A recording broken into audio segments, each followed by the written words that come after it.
We are back once again with another episode of the Fourcast. That beat DJ. Matter of fact, shout out to Cole Johnson. He hit me with that on a phone call earlier today. I said, hello. He didn't say nothing. I said, hello. And he just says, bring back that beat DJ. Hey, perfect. That's a line officially from the Fourcast. We are back again, and it's all four of us. First of all, let's give a round of applause for ourselves. Amen. It's been a minute. It's been about I don't know, 3-4 weeks. Yeah, it's been a while. But back again with another great episode tonight. We'll be reviewing Louis Armstrong's Black and Blues. It's available on Apple TV. I believe that's the only platform it's on. So you can definitely get it there and check this out. And it really goes deep into his life and, his journey throughout jazz and how he, created or was the father or grandfather of jazz. So we're going to get into that tonight. First off, let's just introduce or go around the room. Doc, how you doing tonight? I'm fantastic, man. Fantastic. I was just shooting out a little message there on a couple of social media platforms for folks to jump on in. Also, today being February 27th, Mika, the educator queen, has a birthday today. And when she was a little gal, she was one of the first kids. Now you got to understand, my mama had a set of kids. So me and the season queen first, and then 12 years after me come Lily and Mika, or Mika and Lily. So it was a pretty big gap. So I serve as a true big brother. And she was one of the earliest kids. She didn't know her name, but she knew her birthday, February 27th. So I can't help but remember it. So shout out to her. Happy birthday. Happy birthday, baby. Middle queen. And one more shout out to Gary Rugoff at swagstore.net. You see the image of the new backdrop behind me for the future endeavors with BS3 Network, covering Oscars, Grammys, American Music Awards, you name it. Black Film Festival, CMT Awards, yeah. Country Music Television Awards, Country Music Awards, all of it. So the backdrop will travel. So I got to use this fake one because the other one gonna get some hoes running it. I promise you. And we gonna do like the Black Network. But at that first trip, we gonna tape that motherfucker up. So I'm just telling you now. Get ready. Oh, sorry about that, Pastor. As soon as I see that, Pastor died, jumping. Yeah, I didn't know if you were saying hoes or hoes. Say either way, we'll tape them up too. Yeah, It don't matter. right. Huh? Have you seen LA Confidential? Have you seen LA Confidential? Right. Hey, and we're gonna be eating Cocoa Puffs.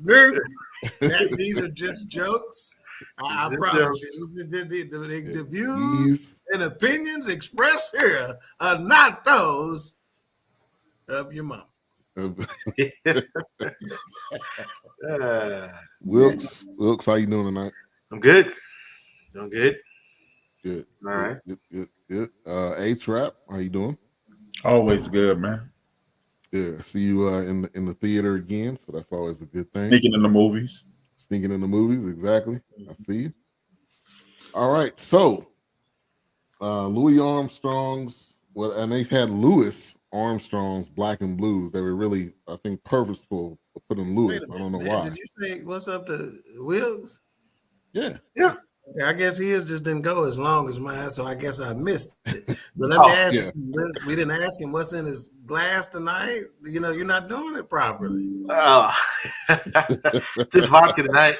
Just vodka. Vodka on the rock. Neat. No, on the rocks. On the rocks. On the rocks. Okay. Any particular brand that we need to try to get us a sponsorship for? You know, I guess no not. one will. He might have ordered the shit straight out of Russia. Yeah, you know. Hey, Wilk's got a connect for everything, man. Oh man, not this one this time. But this is actually. I started drinking this because everybody was drinking Tito's, so I started drinking Dripping Springs. Dripping Springs, heard of that. Obviously, Dripping Springs, Texas. Yeah, and they make their own gin. So I switched up, and which I have nothing against Tito's, but Dripping Springs I feel like is not out there a lot. Like you don't walk into a Saltgrass and see Dripping Springs. That's right. You know, that's right. Up on the thing. So I just did a little different. Yeah, I wasn't a fan of Tito's myself, so I may have to. I'm still cutting the goose loose, baby. You know, hey, goose gonna always. I'm still goose cutting gonna always goose be the thing. Goose and Belvedere up there together. So all right, back in the hands of BS3.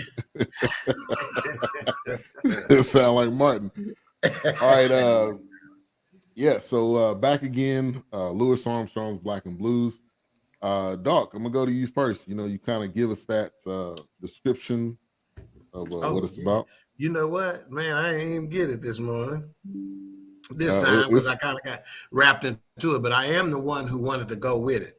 You know, because we had discussed, you know, behind the scenes, you know, pulling back the curtain a little bit. We discussed the order of things and what we want to go with first, and some upcoming shows, The Woman King and the Black Panther, you know, sequel and whatnot. And I really pushed hard for this Louis Armstrong one in Black History Month. Yeah. Even those other two could make an argument, right? But that's another thing too. We talk, and H-Rap talks all the time. If you listen to H-Rap shows, if you follow him on social media, he is always giving props to those little known Black history icons, really. And that's year round. And Louis Armstrong is one of those ones who I already know that with y'all watching this movie, there are so many things. I can hear Wilkes now saying, I didn't know that. I didn't know that. I didn't know that. So Louis Armstrong does not get enough credit. And just to let you know this, so this is basically a documentary about his life. And it doesn't look like he was involved in it because this was probably a posthumous because there was a lot of him being interviewed, but not him talking about in documentary style, right? They did a lot of famous musicians, jazz musicians and what. One of the biggest statements that'll tell you everything about Louis Armstrong is that not only one of the biggest influences in American music, he is the biggest influence in jazz. So again, one of the biggest influences in American music, period, but the biggest influence in jazz. And this is basically just telling about his life story, his involvement, or for some people's opinion, lack thereof, in the civil rights movement, et cetera, et cetera. This cat came out in the early 30s. Okay, so we're talking about 1932 in that time period and whatnot. So and like I said, this is one, if you have not taken in, whether you are a fan of jazz or not, if you are just simply a music fan, you need to tune in. Yeah, definitely. All right, let's get to the chats here. We got Raider Kev in the building. Says, what's up, fam? He said, that's the same thing with my siblings. I'm the oldest. 4 years after is my first sister, and then 11 years is the next two. So yeah, he's definitely right there. Pastor Dodd in the building. Thank you for tuning in. Says happy birthday to little sis. We got Courtney Harden in the building. BS3 Network, the real deal with Courtney Harden on Saturdays. Fly Eagles fly, baby. Fly y'all ass back to Philly with this L y'all got. Yeah. Take that back. Take that back to Philly with y'all. Yeah, take that back with you. You came on the field 19-1. Yeah, we the Fourcast, but we also can be the petty cast if we need to. Yeah, definitely. Trust me, we got it in us. Hey. Blue Streak Freak in the building. She says, hey, What's Fourcast. up, Blue Streak Freak? He said, don't do it. We already did it. It's too late. It's too late, Courtney. We already did it. All right, so and the first thing I had in my notes is getting to some initial thoughts, but he does not get enough credit.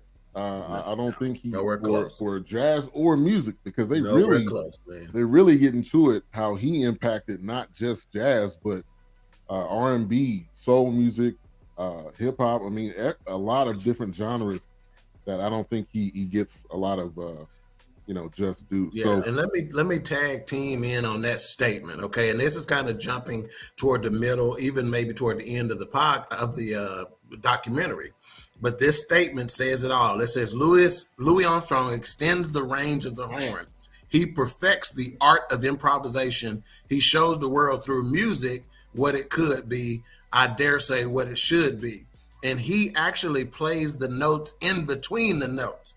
And he goes, that changed the entire tenor. So we talk about Hall of Fame athletes all the time, right? Being right, A-Trap. We talk about Hall of Fame athletes, and one of the criteria that people will throw out all the time is he changed the game, right? Willie Mays and some of them, boy, they changed the game. Well, Louis Armstrong changed the game.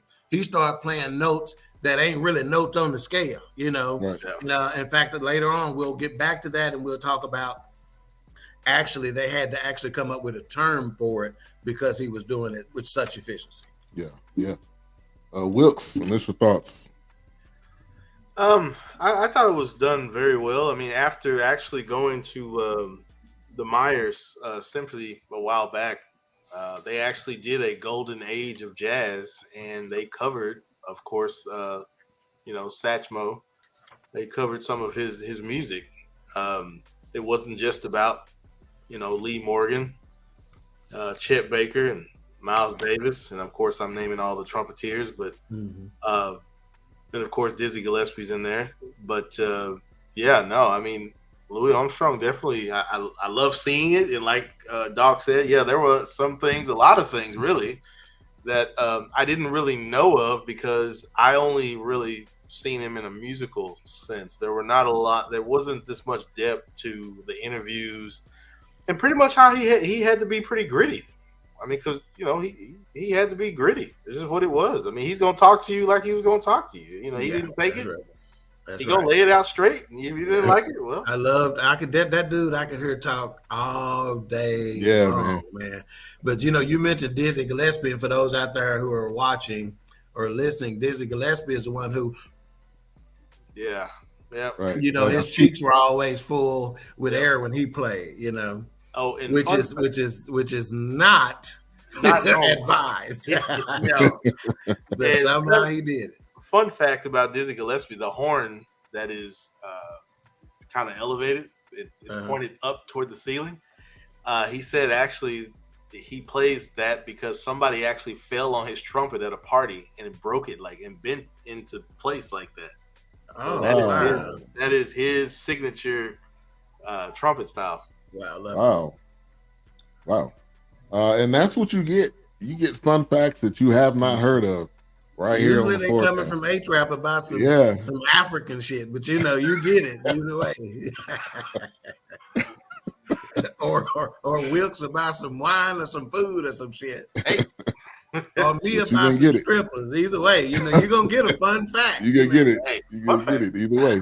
Fun fact. You can negotiate the price of table dancing. They say it on the wall, but you can negotiate it. Put fun fact back up there, man. Yeah. Fun fact. And that's another fun fact. We're gonna have to get Cole to record us a little snippet saying, and that's another Fourcast fun fact. Yeah, we definitely got to do that. Indeed. Yeah. All right, A-Trap, initial thoughts.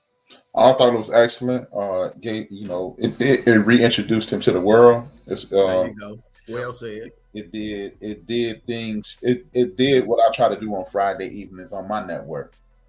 Take people from the past and take our elders. Make sure we document what they do, because to bring up what Doc said, Mbate Pot has a book, and he says anytime we don't document our elders when they transition to the ancestral side, it's like a library burning to the ground. And thank God this library did not burn to the ground. Love it. Right. Yes.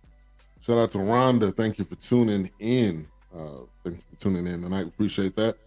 Man, I With that knew being he. said, H-Rap has inspired something with me in terms of BS3 Network and where we're going and transitioning into some other areas of production and whatnot.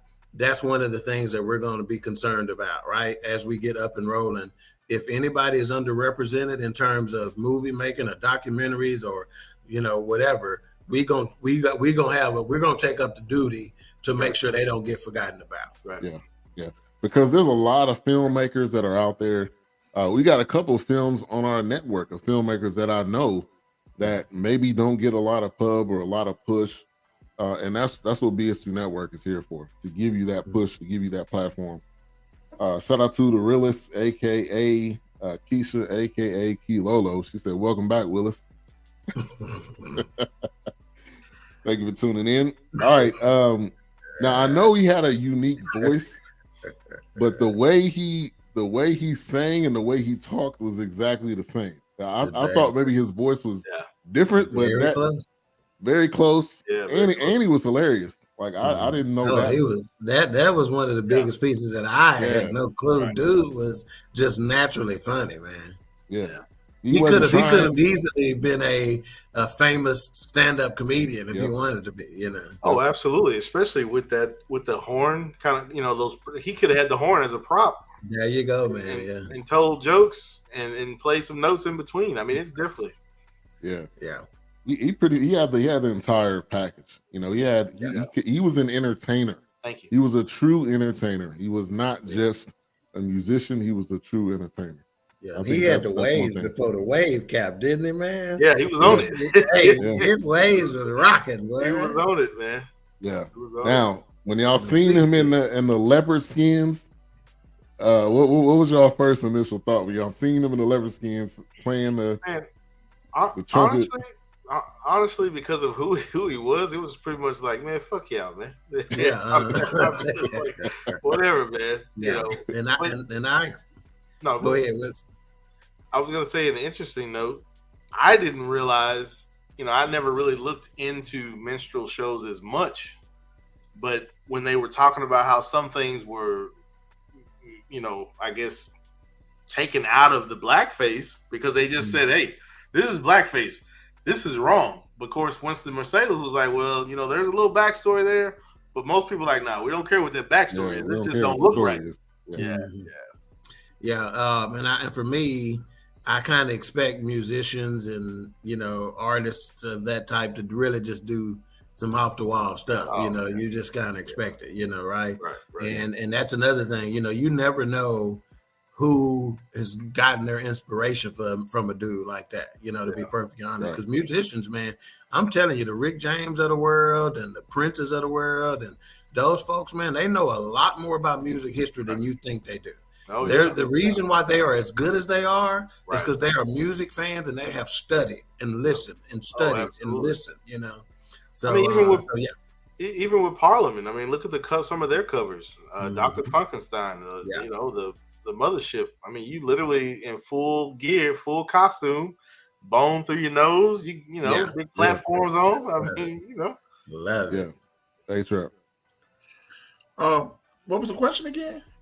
So when you seen him in the leopard skins, I mean, it just for that time it was par for the course. It was just one of those situations. I didn't really put a whole lot of thought into it. It was just, as y'all stated, the minstrel. If you just look at the history of minstrel, Mickey Mouse is a minstrel character. Really. Absolutely.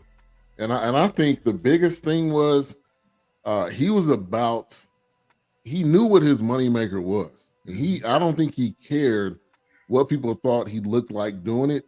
He knew that's what I do. That's when I'm gonna make my money. That's how I'm gonna make my living. And I think he was about his paper more than he was about what people cared about him. Right on, Ben. I think you're right on. Yeah, and he even said, to a certain degree, like if I get hit in the mouth, I can't play the trumpet anymore, and that's my moneymaker. Right. The funny thing is, you never really hear people from that time judge people from that time. You see Stephen Fetch, Amos and Andy. You don't hear people from their age criticizing them. You always have people looking back 50 years and saying what they shouldn't have done. How the hell would you know? You wasn't there. Right. Yeah. Exactly. So, You wasn't living during that time, which was there was a lot of tough times. So if you had a way to make it and a way for people to come see you, and a lot of what he was saying is, I got fans all over. Like, I'm not gonna disrespect one side, right, and not disrespect the other side. Yeah, it's kind of like, I just want to piggyback on that. It's one of those things where, you know, some people out there that were saying, "What the hell they say?" I just need to make sure you know it's a difference. Make sure you need to clarification. Clarify it. Yeah, so it's definitely one of those. He wasn't wearing no Kotex out there. It was something else, man. Yeah, with wings. Look it up. This fool said with wings. With wings. And if you don't like the wings, they have the lady cigars. Always. Yeah, go ahead. Yeah. But anyway, it was definitely one of those times that, you know, kind of back to what Ben and what they were saying in the doc. It's like, hey, this is my bread. This is my meat and potatoes. This is bread and butter right here. I can't, unfortunately, most people already don't want me on the circuit anyway. Mm-hmm. They already don't want me performing and cutting records. You know, I can't allow you to stop me from providing and doing what I do and what I enjoy. So, yeah, it's definitely one of those areas. Like you said, being born in the 30s and making his way through it, it's, hey, he had to be cutthroated sometimes. And he had to be raw and he had to be rough around the edges. Yeah. What's up, Knox? Thank you for tuning in. And Winston, I love the narrating throughout it. You know, Nas had some narrating in here where he was basically reading his words. I feel like that was dope. And then Winston Marsalis was just real. Like, he didn't respect him. But then kind of later on, he started to kind of soften up, which a lot of people's stances, which we're gonna get into this, they had a stance when they seen him from afar. When they actually met him in person, their stance changed. Yeah. And I drew a parallel to Sidney Poitier. Because if you go back to when we were doing Is That Black Enough For You? That's a good one. A lot of people did not agree with what he was doing. Right. But later on in life, and I think further along, they respected him more for his work. So I think that's what. When Marcella said, you know, Louis didn't speak out, they accused him of Uncle Tommy. And again, and when he said that, I immediately thought of A-Trap and said, if A-Trap was around, he'd correct your ass. It ain't no Uncle Tommy anyway. Right. It's Stephen A. I mean, my fault. No, you're right. That's what they accused him of, you know, glad-handed. And what they call it, you know, talking about, they used the term for it, and I didn't write it down, but they were like doing all that shucking and jiving and shit for white cheesing and grinning, I think. You know, they didn't like that. Grinning and skinning. Yeah, black folks don't like that, you know, that make you think that, you know, and you'll see a lot of his, you know, a lot of his pictures is like that. But that was just his signature. But they looked at it as that's the little Bojangles dance and shit for white man. You know, yes, sir, Mr. Wallace, right away, Mr. Wallace. Yeah, you know. You're right. Oh yeah, you know, shit like that. They didn't like that, man. Yeah, they weren't feeling that. But also, I think that what showed in this documentary is that he was actually deep, but he was putting on a show like that. He goes back to the point. He was an entertainer, and he was in front of people. He was entertaining. If it was kids, if it was adults, whoever came to a show. And I think it was a funny moment where a guy didn't want to introduce him.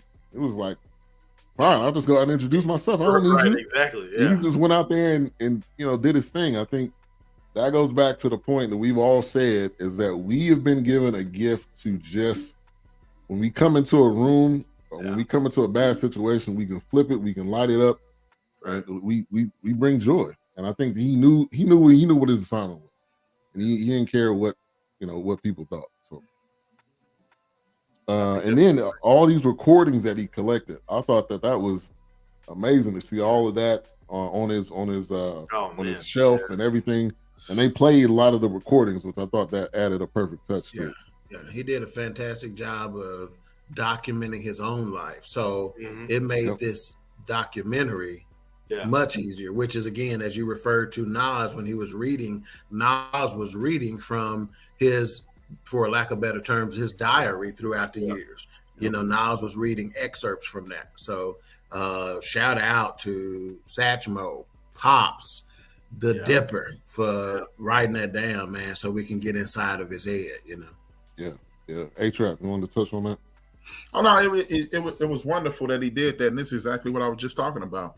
When you document, it's a time held tradition that you pass down stories, and he didn't just pass them down. He didn't want any flaws to be in his stories. He wanted the actual story to be told, and more people should do that, because at that point, I like Doc just referenced Marcellus. When Marcellus, I like the way his father handled it. His father was like, he said, man, oh yeah, wasn't that smooth, man? He was, he did see that. He said, well, just go listen to him. Just go listen instead of judging. And he didn't. Ears. Right, and he didn't do it right away. When it moved away and stuff, and he goes, for years he had been telling his dad, that joker is just glad he ain't hitting on nothing, And all he did was just send him a song and say, hey, check this song out right quick. Oh no, he told him to go play it. See if you can play it. He said, hey, you need to learn this for your show. Yeah, he said, go learn this one for your show. And it was so difficult for him. He goes, I couldn't do it. He goes, and that's what made him respect, his talent as a musician. Yeah. And I think, and I think a lot of times we see what the person is doing or isn't doing, and we immediately judge them. And I'll say this, if y'all haven't seen, I'm gonna go left a little bit, but if y'all haven't seen that Kanye documentary on I have, man, on Netflix, it will. I'm not saying it will change your perspective of him, but you will get to see an inside scoop of him as a person. Everybody got their own opinion. Yeah, but I'll take your word for it.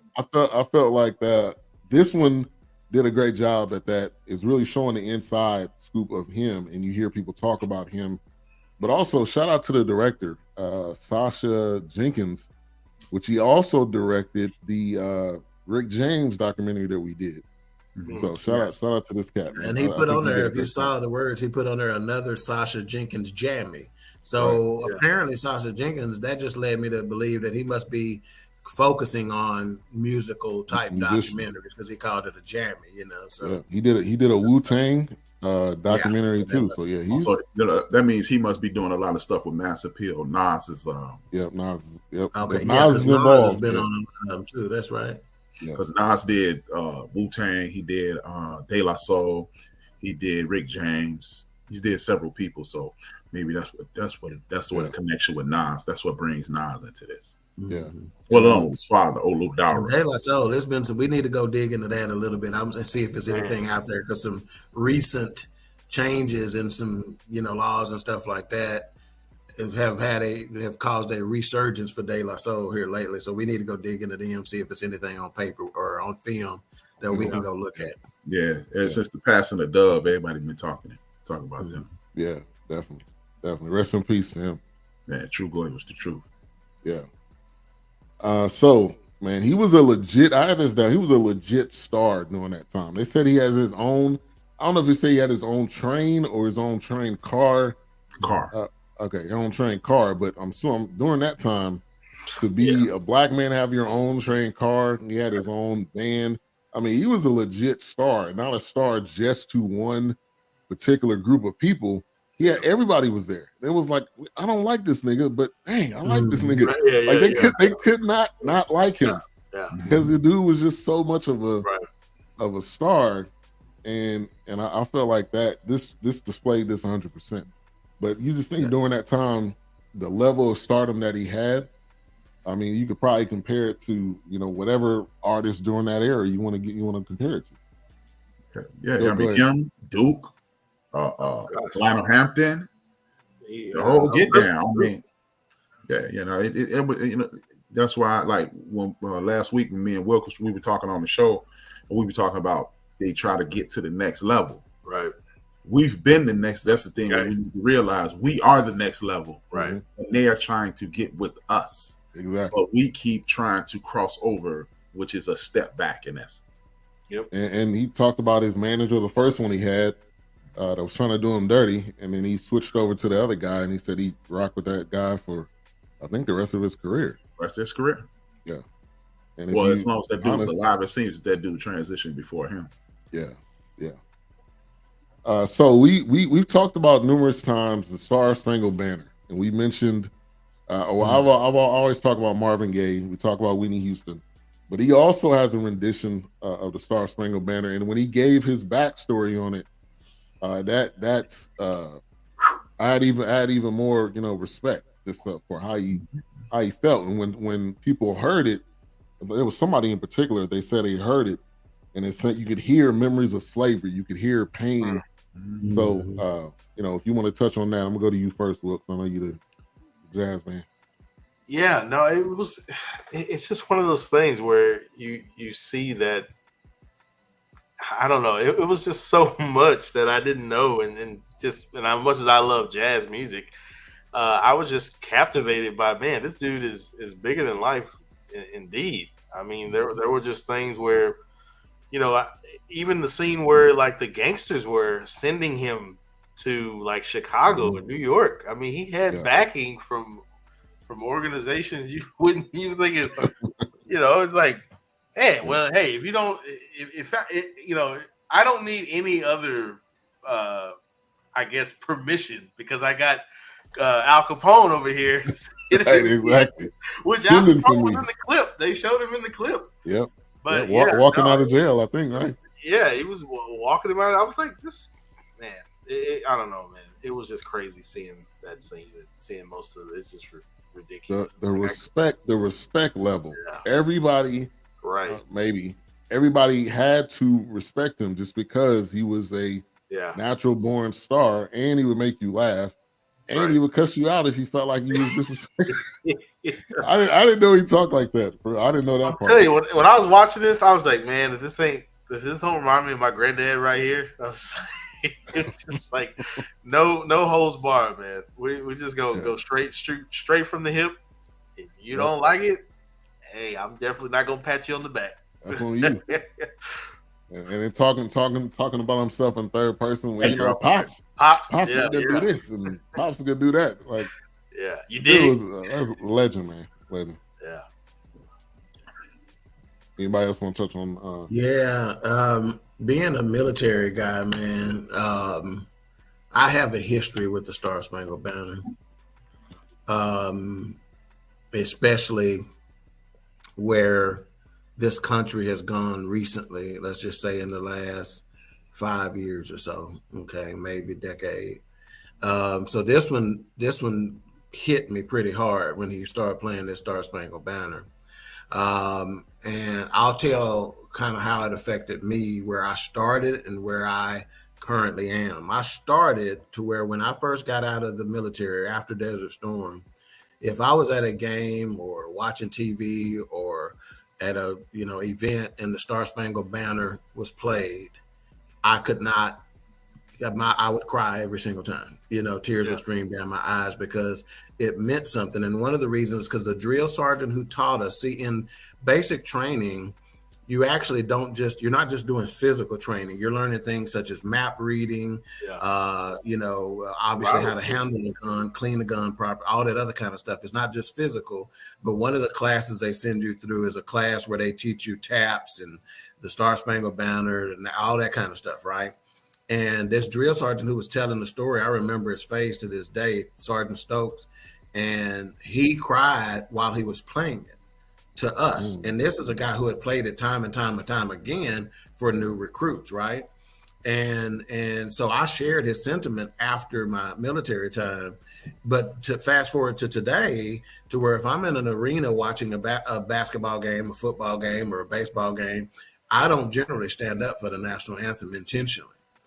And I hope somebody says something to me, which like they did at a Maverick game once that I was with my cousin James with, and he's in the military also, but he chose to stand up. I just simply pulled out my ID card and told him, this gives me the right to sit down, stand, pull my Peter out if I want to during the national anthem. You can't say what I can do, right? So I went from there to there, okay? But when I was hearing this, and again, Dan Morgenstern is a jazz historian, and he's peppered throughout this documentary. And he talked about being seated with James Baldwin whenever Louis Armstrong played this for the first time. And he said that while listening to Louis Armstrong for the first time, James Baldwin said, this is the first time I done ever liked this fucking song. Is when he played it, right? So they did good in this documentary by just simply letting it play, right? And as that took place, the fog of tears and I'm going to read to you what I wrote right while it was happening. And I'm literally typing this through tears, okay? And I said, the fog of tears began to appear because the soul of a musician or a singer illustrates and articulates what the song is supposed to mean, what it's supposed to represent, and not this bullshit we got going on. Shame on you, America. How fucking dare you? I sacrificed for you. I risked my life for you. I left my family unattended, and you dare to treat me this way? My pride is forced to be in the same company of my pain. You mistreat my brother. He's as proud as any American to pick up a gun or shoulder a rifle. You denigrate my sisters. How fucking dare you? Shame on you. And that's why you try to hide our history. Shame. That's why you try to deny being the spearhead of unspeakable horrors. Shame. That is what's preventing us from moving forward. Your shame. Wear it in the darkness or wear it in the light of day. And that was just my honest thoughts right then and there. You know, that's you shame on you. And you know you shame, which is why you keep running from this shit. Yeah. Oh, absolutely. Yeah. Absolutely. Yeah. Well said. Well said. Well said. Ain't no faking the funk about that one. Yeah. Well said. Well said. Man. So I think that. No. Even with that being said, let's say your children were younger. I know all your children are of age. Yeah. Would you allow your children to enroll in the military? Oh, most enlist. I enlist. Yes, I would actually encourage it. In fact, I'm still someone who encourages. I have actually talked to a couple of senators about this proposal, and most of them, every time I talk about it, I've never had one senator or congressman say that's a bad idea. Every last one of them react the exact same way, and they say, I think that's an excellent idea. And I say, I think that every graduating high school male should go through basic training. We're basically talking about 6 weeks, maximum of 8, as soon as they graduate high school. I said they'll be done with that by the time they start college in the fall, if they choose not to move forward and they choose to go to college. But that 6 to 8 weeks of basic training away from mom, away from dad, you know, getting a little basic training, I said, watch that change the men in this country and what men in this country do. The deadbeat father ratio, men, black and white, okay, any Hispanic, any ethnicity that suffers from it, because a lot of them do, watch that go away. Watch that disrespect for our females and all that kind of stuff. Watch this country change if you make them just simply go 6 to 8 weeks of basic training, and then, okay, now you're free to go ahead and do whatever your life is going to be. You know, whether it be you're going to go to college, whether you're going to get a trade, whether you're going to be whatever. And a good percentage of them are going to choose to stay in, you know, and, you know, make a life for themselves that way, you know. But it's just a small obligation, 6 to 8 weeks, you know, and watch this country change. So absolutely, H-Rap, I would definitely allow my children to enlist. I would encourage it. And in fact, I've had several young kids that are teenage age, about to graduate, male and female, them and or their parents call and ask my opinion about it. You know, and I what give would them be the incentive for your plan?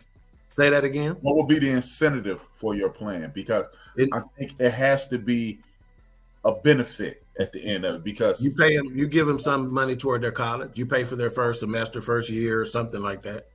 You know, I think that would be it. You know, some sort, maybe even a college credit if they decided to go. Maybe even if they decided to go to a trade school after that, we'll pay for a certain percentage of that. You know, something of the nature. You know. No, I mean, because I speak about that on my show frequently. I do believe that we should encourage our young men in our community to, because, you know, even me, I thought I was going to be a pro ball player, whatever. I thought I was going to be a baseball player, whatever, football player, whatever the case. And, but that was the only reason I went to college.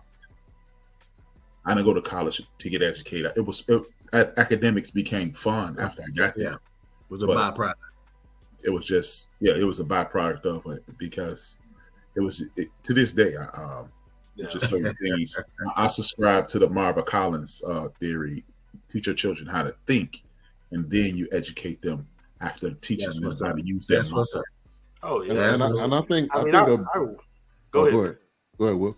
No, I was gonna say, man, I wish, being from a military family, my dad being in the Marines, my grandfather being in the Army, and had some family members in Desert Storm. But I mean, I wish I would have went a different route because I wanted to be a Navy SEAL. But the problem was because I had flat feet, they wouldn't take me. But the problem was I wasn't thinking. I could have been an MP. Right. Oh, look at here. I could have done engineering. If I could direct young black men toward that path, it meets with my beliefs and HRAPs, because HRAPs think we need to get more people in those types of positions, police officers, firefighters, et cetera. In order for those things to change, more of our people got to be inserted into those positions. And you go, so the life of an MP in the military. Man, my God, it's a whole. If I had it to do over again, my MOS.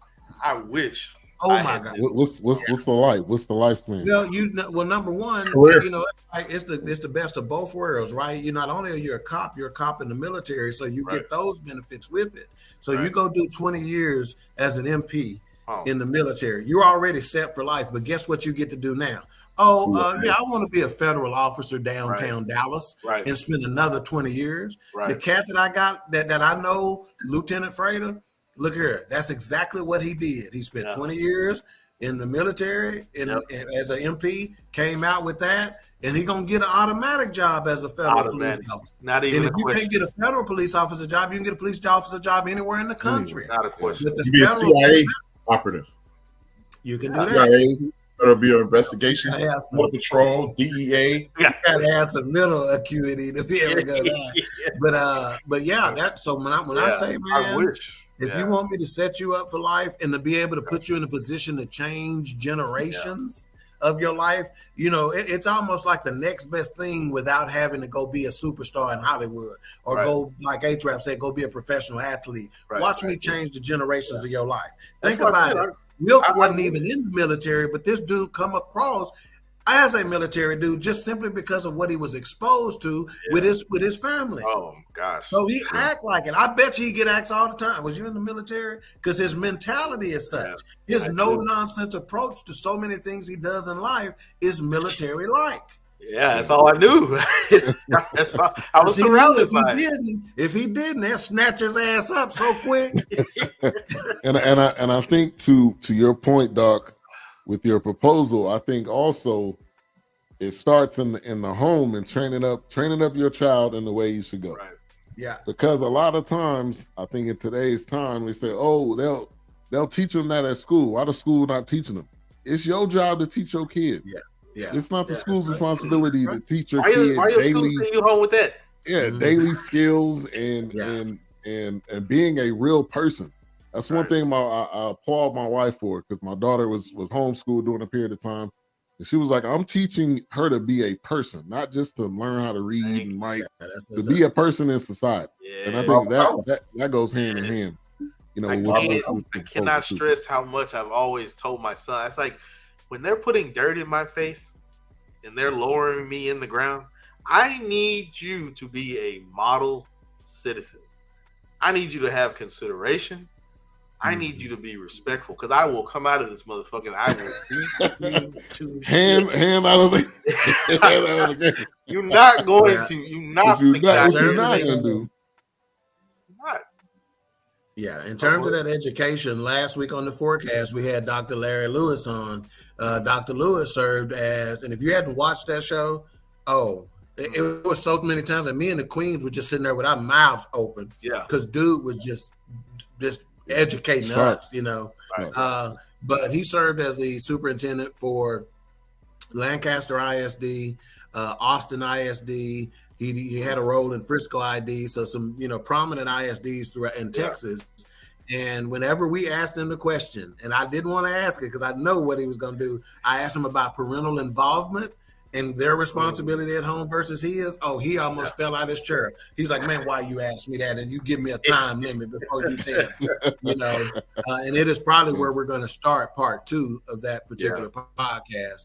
But yeah, parental involvement at home, man. Oh, it's big. This ain't no babysitter. We ain't raising your kids for you. Right. That's not what education is about. Exactly. That's why when I went to the military, the drill sergeants didn't move me none because my little 5'3", 5'2" mama had the fear of God in me before I got there. Right. I was literally laughing when the drill sergeants was losing their minds trying to scare you and say they gonna knock your dick in the dirt and all this stuff. It was funny to me. And one of the sergeants told me, his name was Sergeant Ward, big black Mississippi boy. He pulled me aside. He goes, "Dog." He goes, "Man, you can't be laughing and shit when we trying to check these boys." And I'm like, "I'm sorry, man." But he knew why I was laughing because it wasn't moving me like that, and I was tight anyway. Like I served as a squad leader in basic training and a platoon, assistant platoon guide in AIT. So I was in a leadership role. I took care of my business. I was sharp, you ain't gonna catch my boots not shine. You ain't gonna catch me not shaving. You ain't gonna catch my uniform out of order. None of that, So I was comfortable laughing because you wasn't talking to me, number one, but I'm tripping out because this dude, this other 17-year-old right next to me is quaking in his boots. And my mama been telling me that shit since I was 4. So nothing that's gonna scare me. Yeah, I'm gonna knock your teeth out. Do you know who my parents are? Do you know who my mom is? That don't move me. But unfortunately, that was a single mom, right? So think about now the shortcomings that we talk about with regard to single moms, and that is you too soft on them boys. You're too soft on them boys. You letting them get away with that. You're spoiling them. You're not setting them up to be men. Wilma Jean Calloway, my mama, I wish she had single mom syndrome. Boy, I didn't get away with Nathan. Right. Yeah, exactly. I still see the teeth getting slapped out of my head now. And she didn't ever slap him out, but she damn sure tried a couple of times. She tried to live up to that promise, boy. Man. Hey, I know. I understand completely. Yeah, man. Hey, and like we always say on this show, you're gonna get some deep conversation. We can talk about Louis Armstrong, but the conversation goes where the conversation goes. You can get some deep. Right. Yeah, well, it's inspired by that. And again, we always say we reviewing these movies not only to give some recognition to some of the characters or actors that are being portrayed in these, but also just to spark conversation because we know we are thinking men. Somebody mentioned the thinking aspect of it earlier. I think it was A-Trap. We are thinking men. So naturally, when we get exposed to something, we're going to think about that, not only that thing, but what those things touch, Right. So it's natural as far as I'm concerned. And I'll say this, those that have young kids, when you're talking to the teacher, ask them, how can I partner with you? Because that's exactly what you're doing. That's exactly what I would do. Exactly. You don't be telling them, hey, why my kid not doing this? No. Right. How can I partner with you so my kid can be at the top of your class and my kid can at the beginning of every school year, I would during, you meet the teacher and all that kind of stuff, I would say that to them in person. And then the next day I'm shooting them an email and saying, hey, I wasn't just talking, I'm partnering with you. If you need anything from me, let me know. Because if my kid comes home with a bad grade or bad behavior, and that was my first time hearing of it, my problem ain't going to be with my kid. My problem going to be with you. Right. Because I told you I'm with you. Right. Yep. No, you're right. All right. So, keep them kids. Oh, my fault. What's up, CJ? You said you were coming through. Hey, man, real quick, CJ, put your YouTube channel name in the chat, man. He's got 700 subscribers. I saw the Cowboys reaction, man. Yeah, man. CJ got the reaction on lock on YouTube, so make sure to drop that in there so y'all can follow him. That's what. Hopefully, CJ will be at the network meeting on Thursday. Because again, where BS3 Network is going, if you're a member of BS3 Network, you need to be there. We plan on riding. That's all I got to say. You need to be there.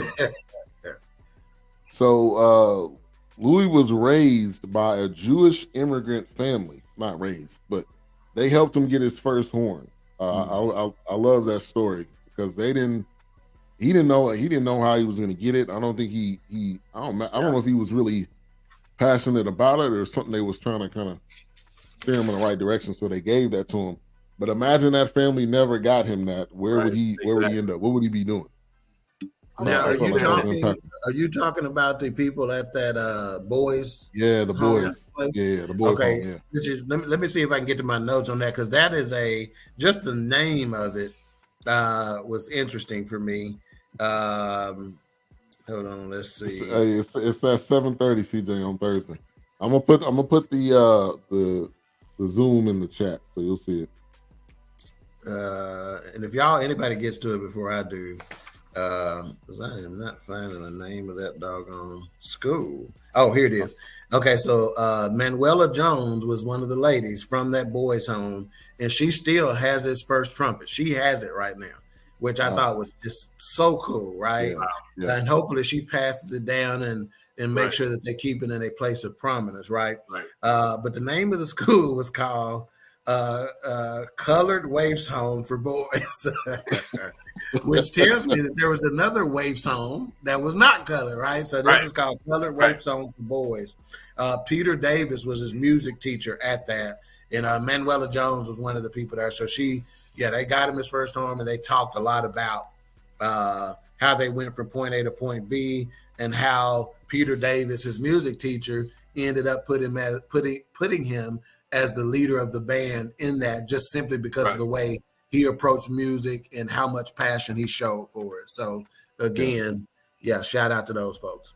Not to sidetrack us again, but this whole thing right there, this boys' school thing shows you the systematic destruction of America. I personally take it to 1980. I was enamored with the trumpet myself. Doc will remember this song when I mentioned it. Y'all wasn't born yet. It was this one song. It was a guy named Chuck Mangione. Give it all you got. In America, feels so good. Oh, feels so good. Feels so good. Tijuana Brass. Yeah, indeed. And I was enamored with that song. And both my sisters, they both played the piccolo, they both played the flute, and they both played the clarinet.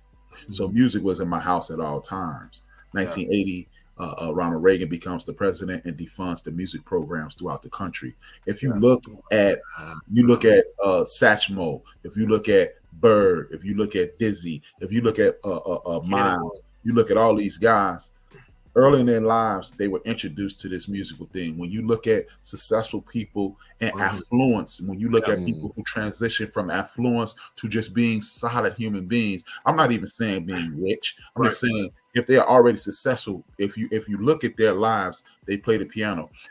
Dog mentioned athletics earlier. Grant Hill.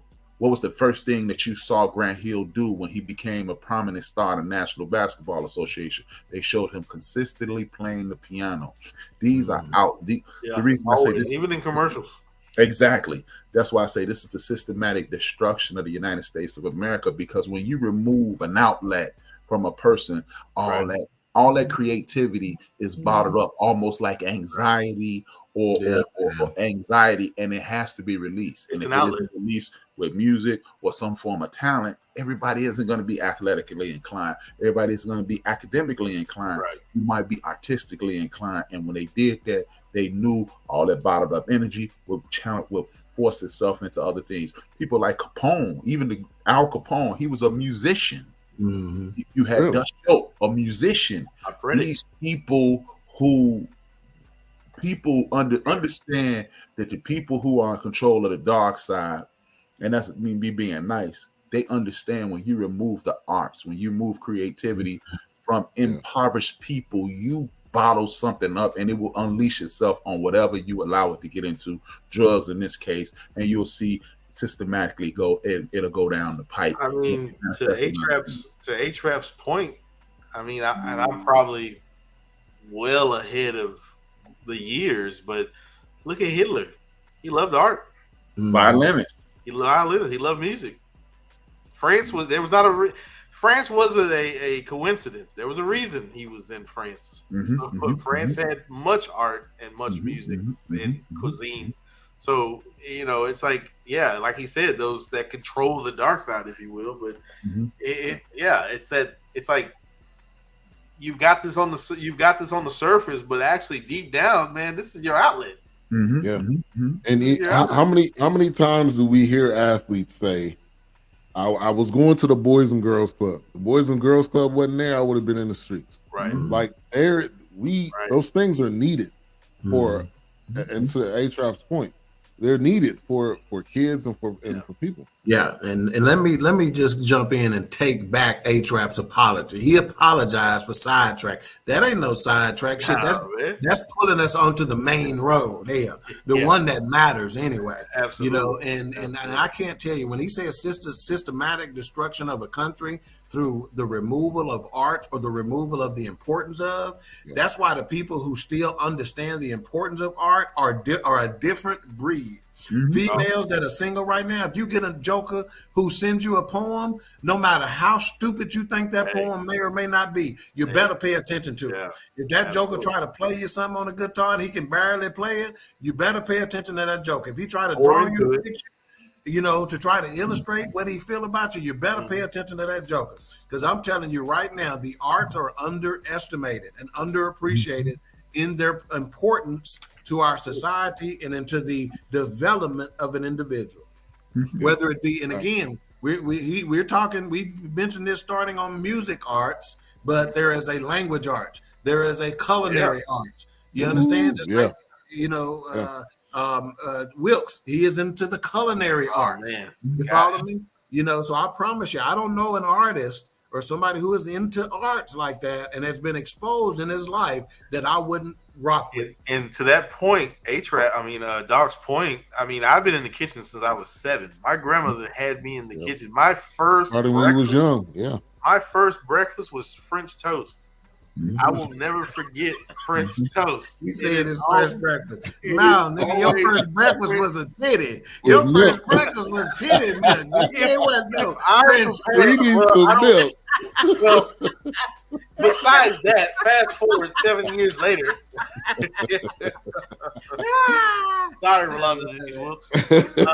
So anyway, French toast. Oh my gosh, my grandmother had me in the kitchen early. Think about that for a second, man. Think about little poor black kids and et cetera, and being exposed to something like that. Right. You take a joker, you take a kid to a halfway decent brunch, man, and let them see some different kind of food and watch it change their whole, you know, and then let them go try to practice cooking it at home. Here's the funny part about that. I was getting so good to the point where on Mother's Day, breakfast would already be done by the time my grandmother, my mom woke up. Father's Day, my grandfather, breakfast was already done because you've already showed me a way around the kitchen, and I loved it. Like, this is great. So I stuck with it. It was just one of those things. I oftentimes say to people when we talk about this subject is that I thank God that my mama tolerated me in the kitchen, because when she was in the kitchen, I was in the kitchen. So when she turned left, she bumped into me. When she turned right, she bumped into me. And again, I just thank the Lord that she didn't slap the fire at me and say, "Get out of my way." She didn't. She just gave me a moment to work around it, while I, you know, or whatever. But she knew I was interested, and now. Go ahead. Let's try. No. 2 things on what Doc said. I'm gonna pull off both experiences. Wilkes and Doc's.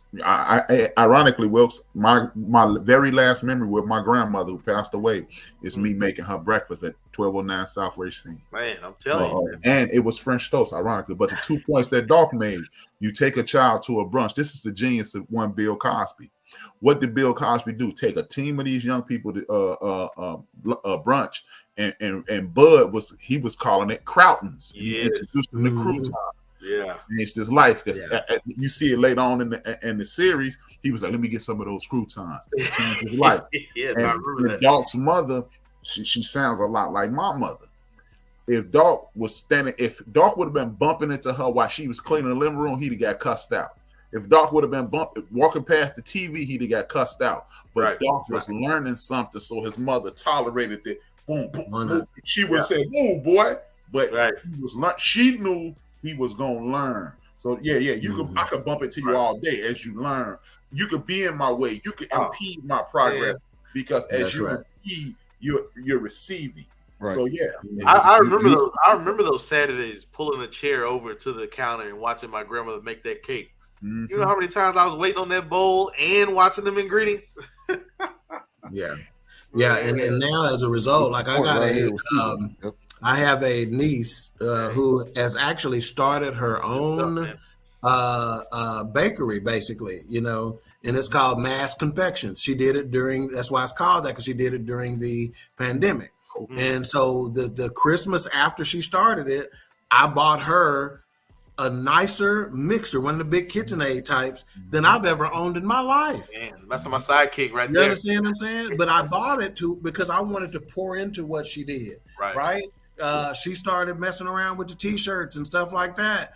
Guess what I did? I had a little t-shirt press down at the bottom of the closet right there. Here, come get this t-shirt press. You need this to be able to do. You follow what I'm saying? So when you see a kid leaning that direct, pour into them.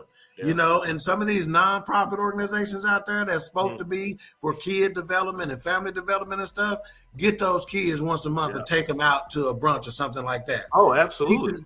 Have somebody come in, set up some tables, and teach them etiquette. Right. How with the placement of a fork and stuff like that, and how to use it, and how to properly open a door for a young lady, and how to properly pull out a chair and help her scoot in, and teach the young lady that she's supposed to raise up a little bit as he's doing it. So she's helping him put her in. Right. She's helping him be a gentleman. When he's trying to open the car door for you, you got to know how to stand so you're not in his way from opening the car door. Take some of those Saturday mornings and do that. You follow what I'm saying? You know, teach these kids and watch. Absolutely. If you teach them how to properly use utensils in a high-class restaurant, guess what they're going to want to do their whole life? Right. Try to get to a high-class restaurant. Yeah, absolutely. How are you going to try to get there? By how your grades are, how your whatever. Right. So shit, after I took classes like that, and I was just taking my kids to them, but as an adult, I was watching. Oh, yeah. Shit, the next time I went to Chili's, hey, and I want to see if the way I position my Well, eat like this no more. Right. Baby back. I want to see if they can read them. And the first time I went to a high-class steakhouse with a date, and I'm like, watch this. And I'm like, we ain't going to say nothing. This is what I'm going to try to say with the positioning of this. And then I just positioned my stuff, and they was automatically doing what needed to be done. How do you tell them you don't want? Because a coffee glass in a nice restaurant, a coffee mug is going to be sitting there upside down. How do you communicate? I'm not going to be wanting any tonight, so they'll remove that out of your way. Exactly. How do you, you know what I'm saying? That kind of stuff. How do you? Because the theory is, I'm talking to my dinner guest. I don't want to be interrupted by having to tell you what's going on. So I need to communicate that with the placement of utensils and all that other stuff, so you can know what to do to properly serve me without interrupting her. And to CJ's point, his comment there, the funny thing is, breakfast was one of my strongest, not a genre, but it was one of my strongest things, because that's what my grandmother started me in first. Yeah, that's what's up. It started from there. So making breakfast, I love it, because it reconnects me to my grandmother when I was growing up. So it's that breakfast has always had a sentimental connection. And think about how much food has come back to tie things together for us. And there's so many movies and documentaries and stuff like that, the importance of it and how it can connect, man. See that one of them books he put in my show. He said, facts, dog. No lie. The niggas I was hanging around made it seem like brunch was gay. Okay, but let's stop right there. That's okay. Stop right there. And A-Trap will be able to tell you the same thing. There's a reason why they was trying to make it seem like brunch was gay. It's the same, them the same kids who used to pick on people because they was making good grades in school. Yep. Exactly. You understand what I'm saying? It was a fear factor, and they didn't have the confidence to think, I can't do it. I can't afford that, so I need to denigrate that. I need to downplay that. I'm not smart enough to make these grades, so I need to make him seem sweet and gay and stupid for trying to do it. Right. So hey, that's exactly what they do. Same thing. Well, like he not sagging his pants. So we need to try to review the Salmonier if it's still on Netflix. I don't know if it's still on Netflix. It should be. What was it called again? Salmonier. Oh, Salmonier. Okay. Yeah, And they're gonna be coming out with it's old, and fruity drinks all the time at place. Hey, but for the record, CJ, if I catch you at brunch, you are gay. No, I'm just playing.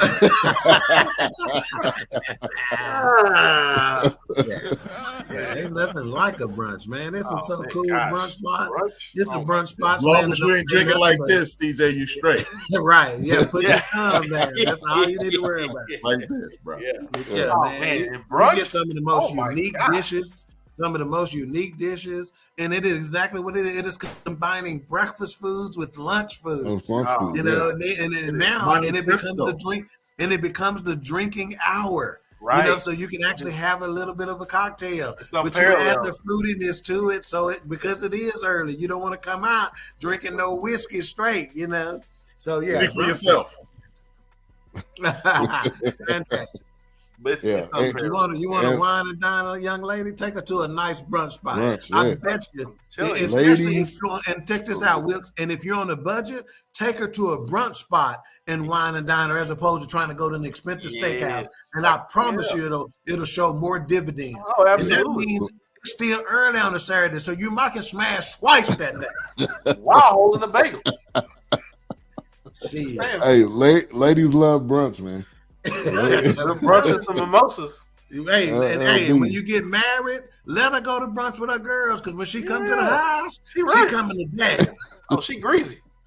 Shout out to Information Man. Thank you for tuning in. Make sure to subscribe to this channel every Sunday at 4 on BS. You think they advertising them brunch spots on the radio just cause? Really? But that is. Right. Exactly. You can catch me at a brunch A-Trap now by 1 p.m. That's what it is. And then you're going to the gym. If you're really balling, let her get an entree for her and let her get one to take to the house with y'all. Man. Okay. What it is. Wear a lot of baby oil.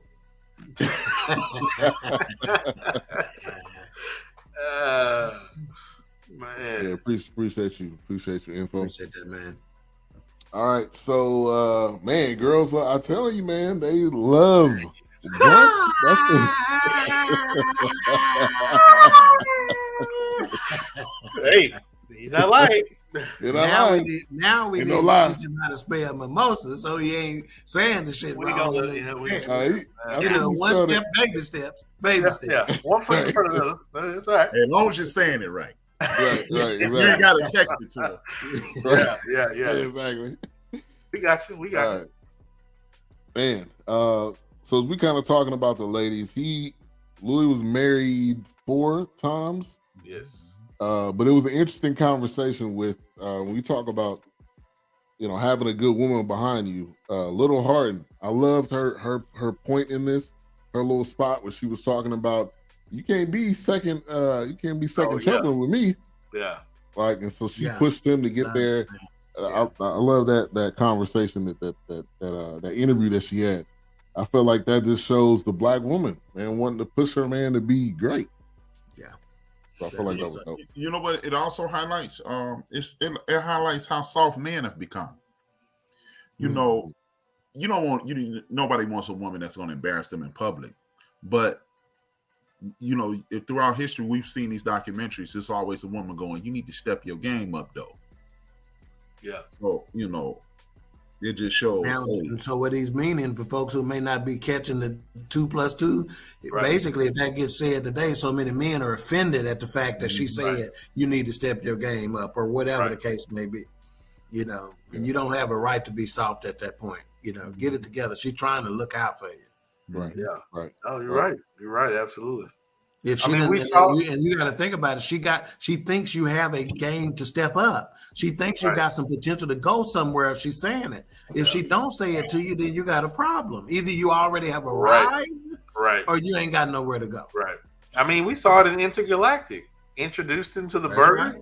Right. Introduced him to other outlets, and then gave him the burgers. Then gave him the burgers, and told him about his business. Yeah. Don't let them Don't let them pump you out. That's right. That's right. Good point, Pastor Dodd. But the sad piece, those who have that skill will not share it unless there's capital gain. This is just my opinion. There are some situations. No, you're absolutely right. Yeah. For sure. I mean, there's people that they got a question on podcasting, and they'll charge you. Charge you per hour or per minute or whatever, just to talk to people. My son Andre, it will be 19 this year. When I'm in the kitchen cooking, he is right there. Right.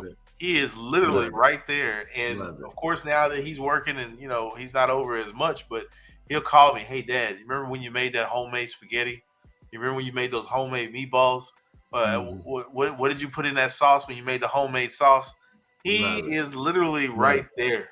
Love it. You when want to I talk go about outside to the grill, father-son connection as a result? Oh, shit. Man, he's right there. If I'm at that grill, Andre, he's right there. He's looking. Yeah. That's funny because at one point in my life, I had absolutely positively no interest in repairing a car. And my son was like, "Hey man, let's fix this." And I was like, "Damn, I learned this stuff." And so by the time he was 7, I had to learn it. I still don't. Nigga, we ain't fixing no cars. Just like the HVAC point. It's the funny thing. I was outside. This is before we moved to Forney, and I was doing an oil change and a tune-up. And he's like, "Yeah, I told Granddad, which is my dad. He's like, I'm not in the cars right now." But as he got older, he realized. I was like, "Andre, you don't have to be in the cars, but at least know the basics. Yeah. Know how to change a tire. That's right. Know how to do a tune-up. Know how to do all. I can do that. Yeah. I'm not asking you to port heads and do all that. Change the carburetor. Put cams. Repair carburetor. Put in a new cold air intake. I'm not asking you to do all that. But he got to the point now. He's interested. He's saving up for a car and stuff like that. I was like, you have to know how to change a battery. Know how to change the alternator. No doubt. Know how to saving up for a car? That'll teach you how to fix the car. Oh, absolutely. That's going to break down in 15, 20 minutes. I have some friends and relatives who, to this day, that are very close in age to me, some of them younger, who will call me, "Where do I need to go get tires again?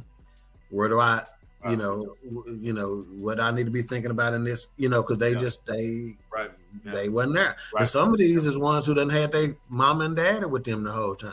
Yeah. And they still calling me, when they get in the kitchen, "Hey, well, on that dish you made, what am I, just like that, Right. Yeah. But hey, before we get too far off this, I know we only got about 20 minutes left in the show. I don't want to go without stating what I noticed in this show, and that is the impact of Chicago again. How many fucking documentaries and movies you do where it is a player, right? So what I wrote down is, to A-Trap's point from yesteryear, meaning in other conversations that we had. Remember when I told A-Trap, "Man, you don't know nothing what this tastes like. You don't know nothing about this fried chicken and collard greens or whatever." And A-Trap said, "Man, you crazy?" So the Great Migration, and at the time, because music was viewed at a certain way, and the pay and all that other kind of stuff kind of went by the wayside, and some changes. So musicians started migrating to Chicago, where music was more popular and stuff like that, and Louis Armstrong was part of that migration, Now is Chicago, is that Tinseltown? Is that, or was that? No, that's Tinseltown. That's Hollywood, ain't it? That's Hollywood. Oh yeah, Hollywood. That was Hollywood. With Chicago, I didn't really. Actually, this goes back to the Teal movie, and how A-Trap was saying how the South pretty much migrated to Chicago. It was the train line. Look at the train system. Chicago was a gigantic stockyard. The train system was running right through there, and it even mentioned parts of Cleveland, and that's how it when it would go through Cleveland. That's how so many of the South had migrated to those states because of the train line. Makes sense. This is part of the city called Canaryville. That's where all the trains and the stockyards. Even when I was younger.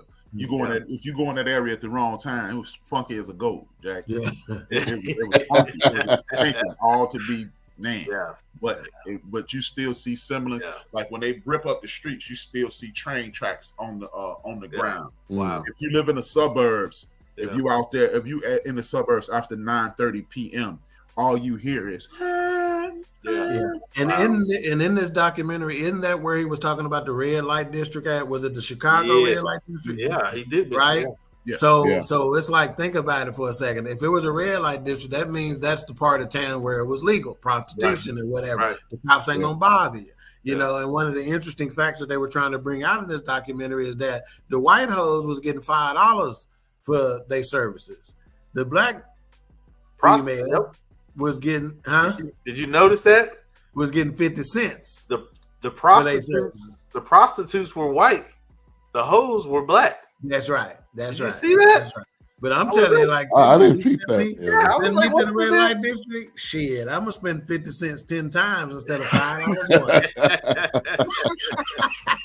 I say about fun facts from Africa. I can go a fun fact from Dick Gregory. That's where the name hunky come from. White man black prostitutes. That's right. That's where that come from. I've heard that before. Yeah. Wow. I've heard that. Dick Gregory told me that. He taught me. Yeah. And since we're on fun facts, they even in this documentary we put this under the category of I did not know that jazz music was born in Africa. It was. You don't think of it. It makes sense to you, right? It's so refined that we've been tricked to think that refined things can't come out of Africa. Exactly. You understand? That's where everything comes from, people. This is why I got so passionate during this documentary, man, because think about this for a second. Jazz music is so refined, yet so chaotic, it's not even funny. There's not another style of music that is refined and chaotic as this. And to that point, it has its own scale because of Louis Armstrong singing those in-between notes and reaching those in-between notes. They had to come up with an entirely different scale called the jazz scale to be able to figure out those notes and be able to map and document those notes that this joker is hitting that ain't supposed to be there. And at the peak, they were saying his notes were so high. Nobody was reaching them. Yeah, matter of fact, they even called it a term, the quarter tone. So remember, we talked about a Hall of Famer changed the game. Yeah. This joker got the jazz scale. He got a tone called a quarter tone because it's in between this one and it's just a piece of this note. It's not an E sharp, it's a piece of it. It's not a G flat, it's a piece of it. Right. And here's another fun fact. Jazz is just another slang term for having sex. Yep. It is related to, it is the emote of having sex. That's why I call her Jazzy. Ooh, she jazzy. That means sexy in the You know what? What's funny about this? You talk about those quarter notes. The only other person to duplicate that is the Train. Oh, one and only.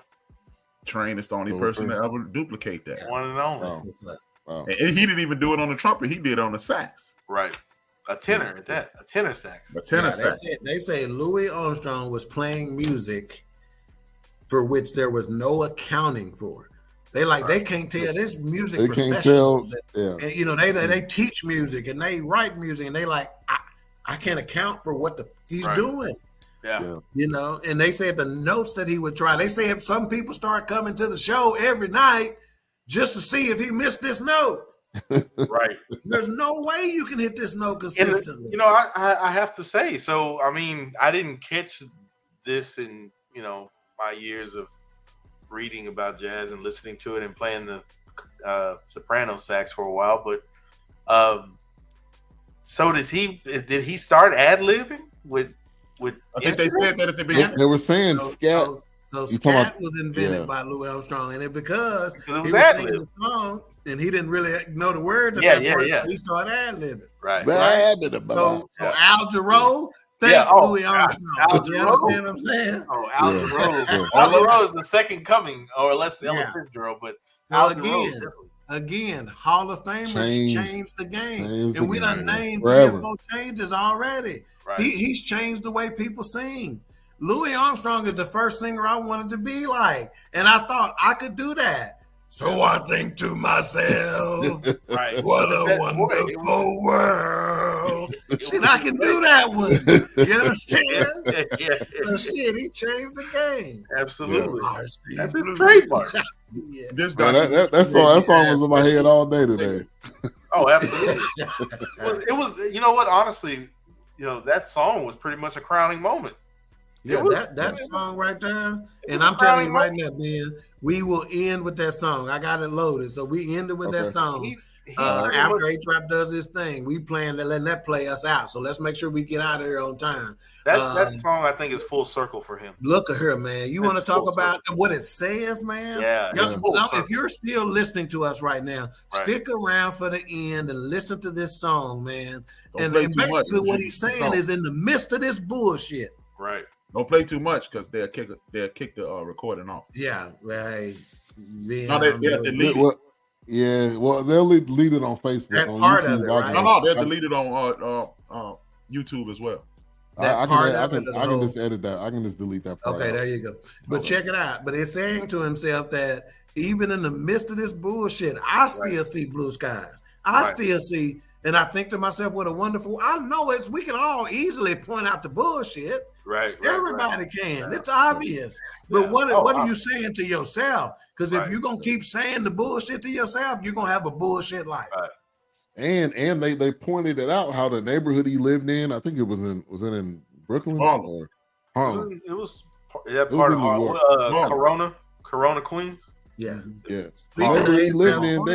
Speaking of A-Trap's point earlier about soft men, a man that lacked confidence, a man who is not secure in his manhood, wouldn't have let his wife. He'd have beat her ass if she went and bought a house without him. Really. Even though with her own money. I thought she was gonna say, and he slapped the hell out of me. He did. And she goes, he loved the house and he didn't want to leave it. So that's just, she, and plus she said she had her own money. He told her no, et cetera, but she knew it was the best for him. So I went on and bought it and started making payments on it and stuff, so, hey, baby, don't get mad at me, but I don't buy a house. You bought a house. Yeah, come see it. And that was shoot. How we been paying for it? Oh, I had my money. I saved it up, which told you that he was paying the other bills before then.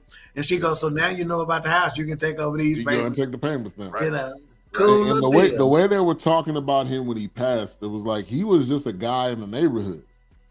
He would hang out with the kids. He would be giving, generous. I mean, that goes to the wonderful world part, I think, too, to that song. Exactly. Yeah, no, I think that song is full circle of his life right there. I mean, I think it's the so he released that at the end of his life. Yeah, I would say it was fourth quarter. He died in 1971. It was in the fourth quarter of his life. Yeah, it was toward the end there. I feel like, I think that song is like a bookmark for him. I think. You know what? I think I was just looking at his life. How he felt about America. Because remember, they asked him about the flag. He said, "I ain't got no flag unless it's the black flag."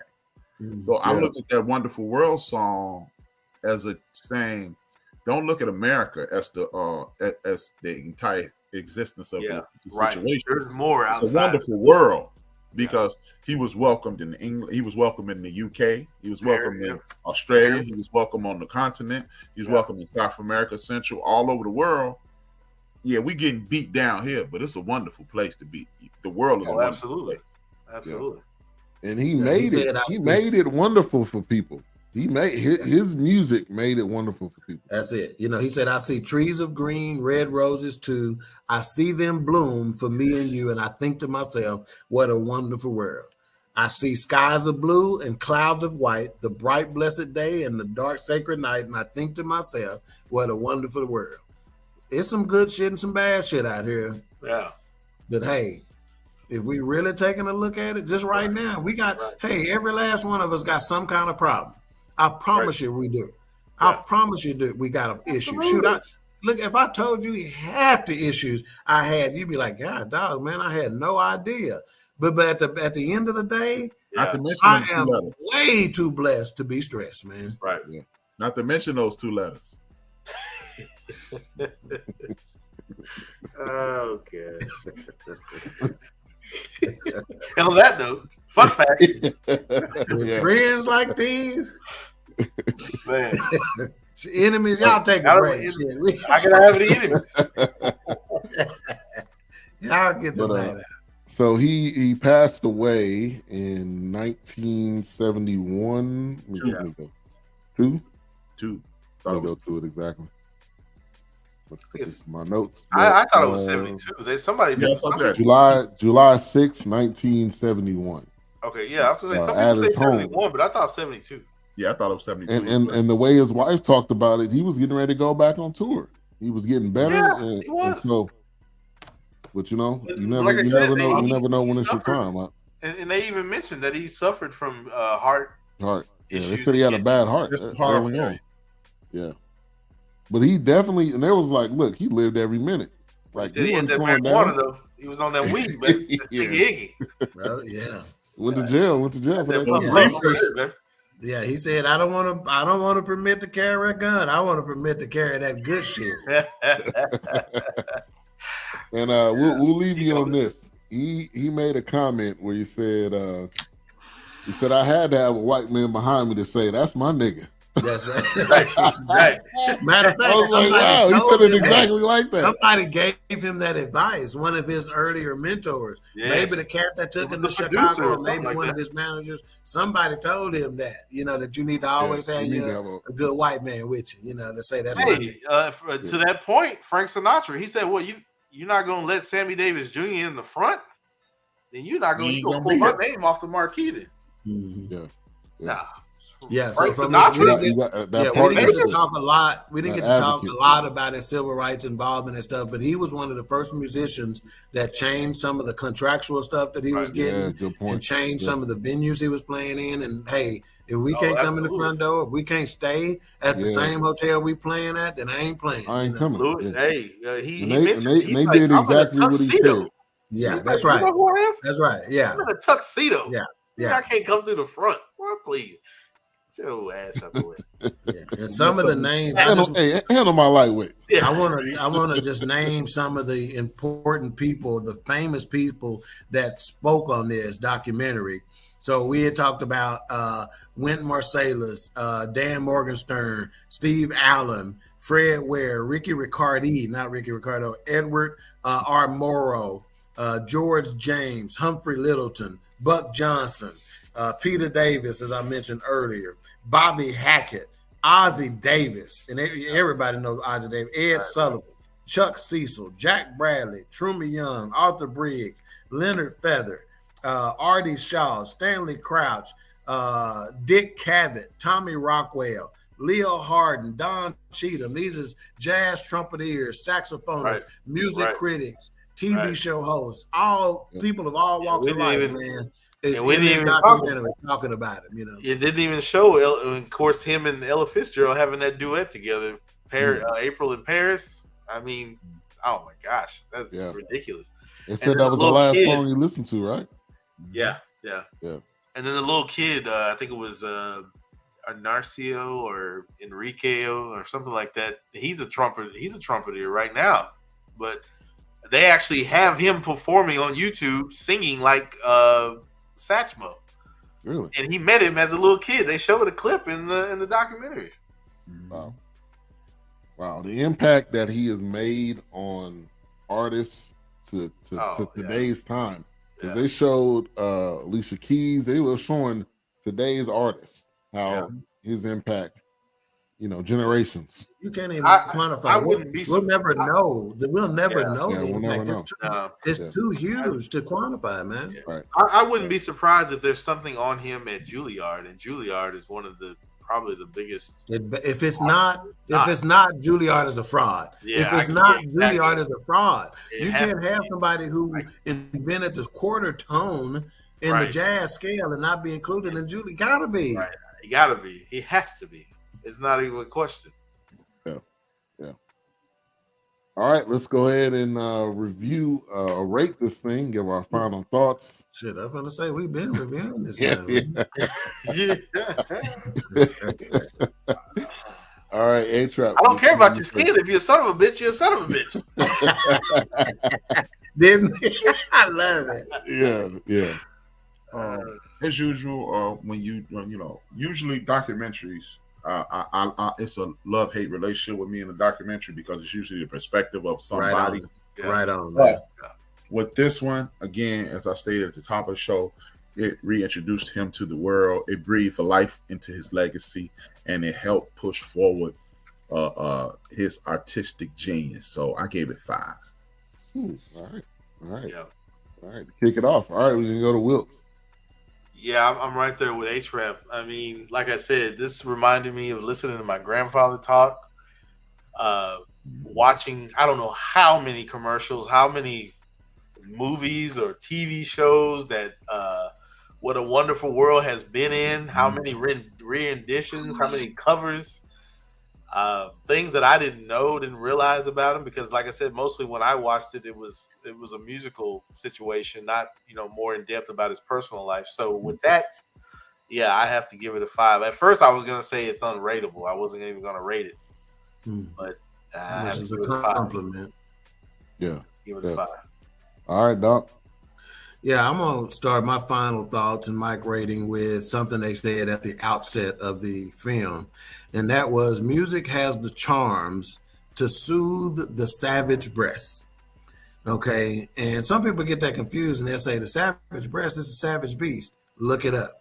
Okay, but needless to say, what it's saying is music has the charms. Think about how many of us, man, who will name a difficult time in our lives and think of the impact that music had to get us through it.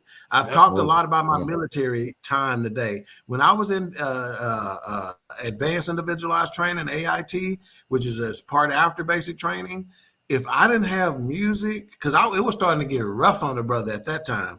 My twins were just weeks from being born, and I was in this place by myself and ready to get to the house and all that. Yeah. Music had a big impact on it. So again, it has the charms to soothe the savage beast. And we talked about how people tend to diminish his contribution to the civil rights movement because, like Sidney Poitier, he did it in his own way. Yeah. And Ozzie Davis said it best when he said he hid his manhood in his horn.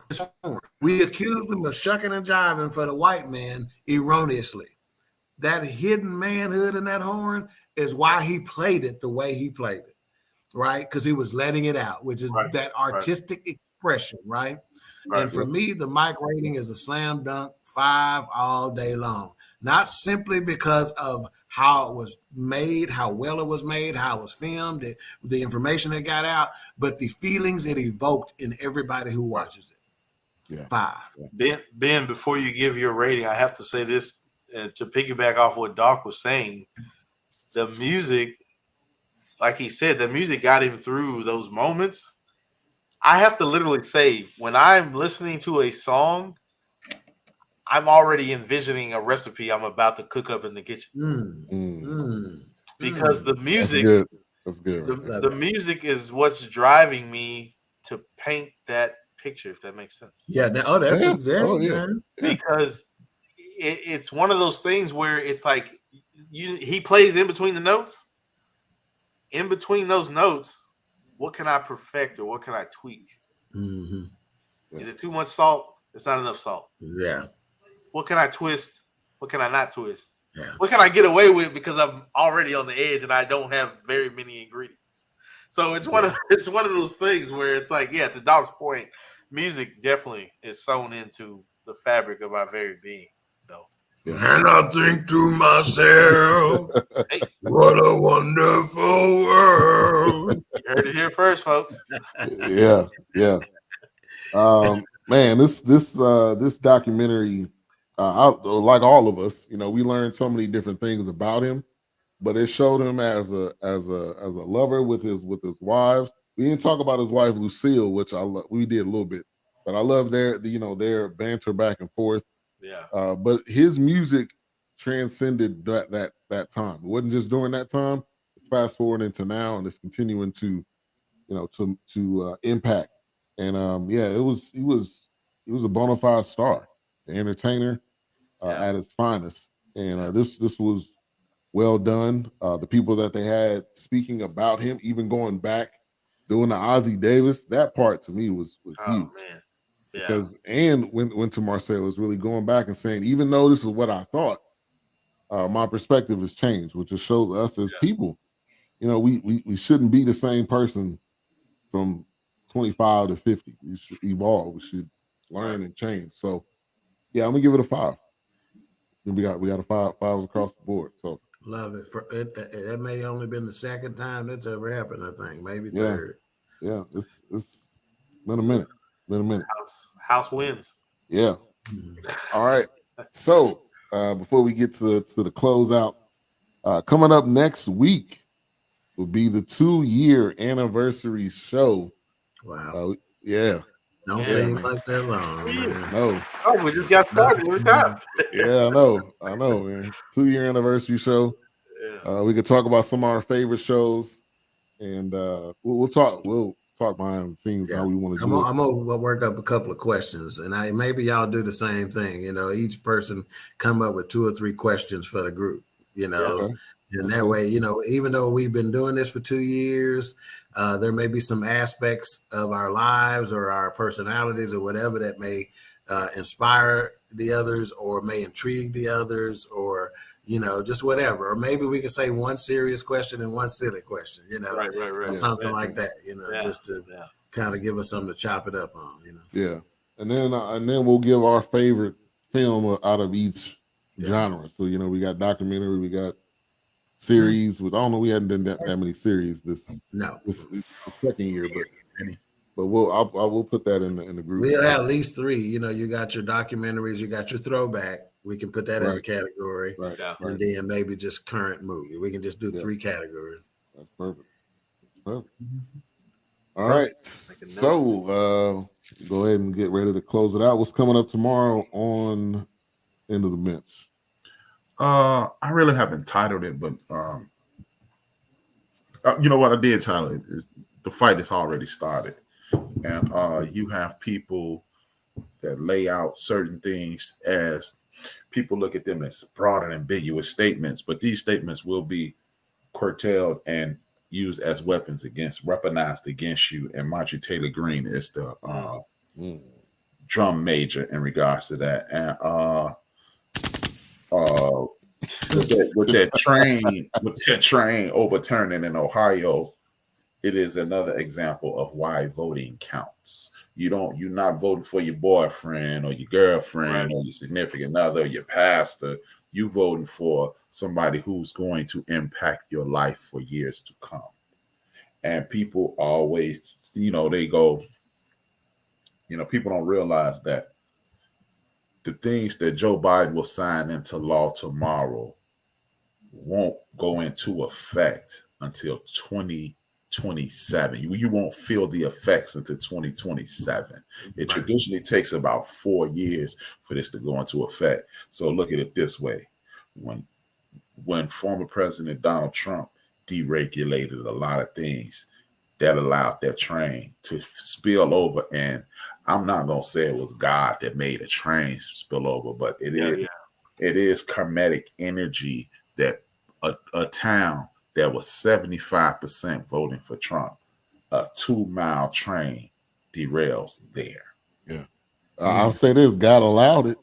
Hey, there you go. So I'm going to talk about those things. And I got one more thing. I'm debating. I'm flipping the flapjack on, am I going to talk about this or am I going to talk about that?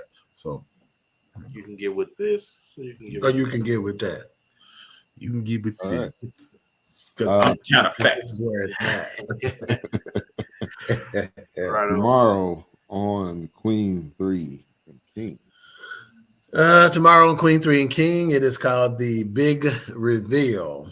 I will have my twin boys on with me to take part in that big reveal. They are part-time associates, and we're gonna call them, I guess we'll call them employees of BS3 Network. In their film crew, in their film work, and their camera work, in the Super Bowl. So I'm gonna mess with them quite a bit too. Them being twins, I'm gonna ask them, because I even think about when I'm putting their name on stuff like this, I put one of them's name first. Like, do y'all think your name should go first? Which one of y'all think y'all the smartest? Which one of y'all think can, do this the best or whatever? So I'm gonna mess with them a little bit too. But yeah, so it's the big reveal. So you don't want to miss this Queen 3 and King. This is going to be a monumental day show for Queen 3 and King. Awesome. Nice. All right, well, close this out, A-Trap. All right, see.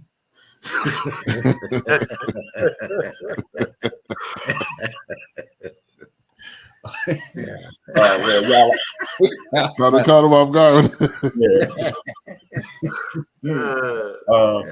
Yeah, man, y'all know it's almost March, so I'm about to do my taxes. So if I owe you something, I ain't got it. And if you need it, get it from God. God. You better shut your white mouth. You better Yeah, shut your white white mouth, I'm mouth. telling you.